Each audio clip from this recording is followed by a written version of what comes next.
YouTube. It's been a minute since I posted any content on here, probably over a year. But here we are, back in the darkroom, my dungeon darkroom. I wanted to give you a little background on a project that I'm starting, and I thought it would be cool to start from basically day one. And that project is under the black cloth here, right next to me. As a lot of you know, friends and family, I definitely have an affinity for old cameras. Really anything old. Old cars, old trucks, old signs. I love old signs. Old beer cans. I mean, I could show you my basement, essentially full of old beer cans from a collection I started when I was about 7 years old. Still going strong today, 50 plus years later. But old cameras are something that I just love old cameras. I love film. I love old cameras. I love black and white photography in general. I do some color photography here and there, but for me, black and white is where it's at. In fact, I was out in Arizona. My wife and I took a Route 66 road trip for a couple of weeks. We drove out to Arizona, took our time getting out there, spent a week and a half there, drove back, had a great trip. Photographed a lot of stuff along Route 66, including some Arizona sunrises. And I took some Kodak portrait along, and we took some photos in color, and they're beautiful, don't get me wrong. But I took the same photos also in black and white. You can't beat black and white. In fact, I'll post one of them here. This is a 6x17 panorama on 120 film. I'll show you the color and the black and white version. To me, the black and white, even though without the colors, it's all about light and shadow. The light was beautiful that morning, and that's why I'm attracted to black and white photography. You can see some of the stuff I've got on the wall down here in the darkroom. Panoramic photography is something I've really become interested in as well. I have a Shenhao 6x17 that I used in Arizona. I shoot a lot of sprocket rocket shots, 35 millimeter film in a 120 camera. I get about 2.5 to 1 ratio. Get some really cool. I'll put some of those photos in here as well.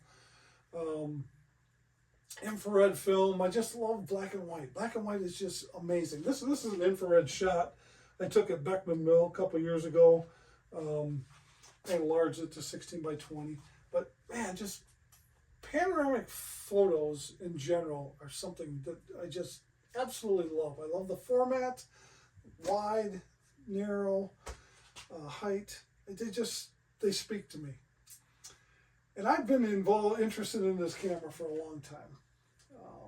It's a panoramic camera, obviously. It's a kind of, I don't know if it's rare. They're out there. I mean, if you search YouTube, you'll find there's other guys that shoot them. This is my first one. And here it is. This is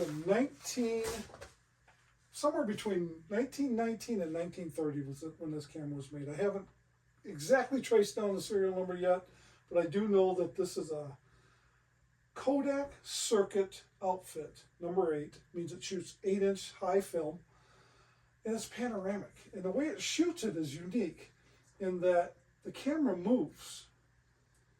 And it can take up to a 360-degree panorama, which is incredible.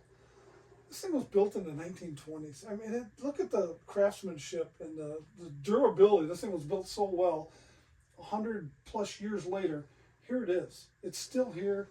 It's in, it's had some use, but it's in great shape. Brass, mahogany. It's got a triple convertible lens, 10-inch, 18-inch, 24-inch. Depending on where you put the front and rear elements, you can get those 3 different focal lengths, which are critical in determining what gear you use to make this thing turn. I'm just so excited about starting this project. There's a lot of roadblocks in the way, specifically film. Film is no longer available, although surprisingly about 15 years ago you could walk into any Kodak dealer and you could order Cirkut film. That was amazing. I think they even offered color. That stopped in like 2010, somewhere in that neighborhood. So there's other things. You can find people that have, you know, stocks of Cirkut film frozen. Very, very expensive to get the good stuff, the original stuff. There's AGFA makes an infrared 200 speed. It's called aerial film. It comes in a roll. It's like 9.5 inches tall by 200 feet long. You can find expired stuff of that with varying degrees of success, I guess. Right now, Ilford has their ULF, ultra large format, special film available. You can order it now. I can order an 8-inch roll, 100 feet long, of Ilford HP5. It's a 400 speed film, which would be perfect for this camera. It's about $1,000. It's not cheap. This camera is not going to be cheap to shoot. Right now, I'm working on trying to make a spool for this camera to be able to shoot 120 film. It's not what it's intended for. It's going to be a format about that tall versus that tall.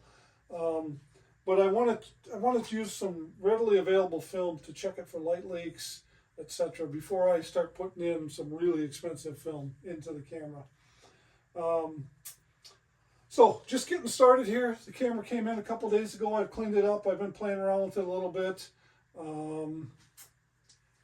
It's going to probably be a few weeks, if not a few months, before I actually get to taking some really good shots with it. I've got a lot to learn, how to run the camera, but I am super excited about getting this number 8 Kodak Cirkut outfit up and running. It's going to be a great adventure, and I'm expecting some really great results. So stay tuned.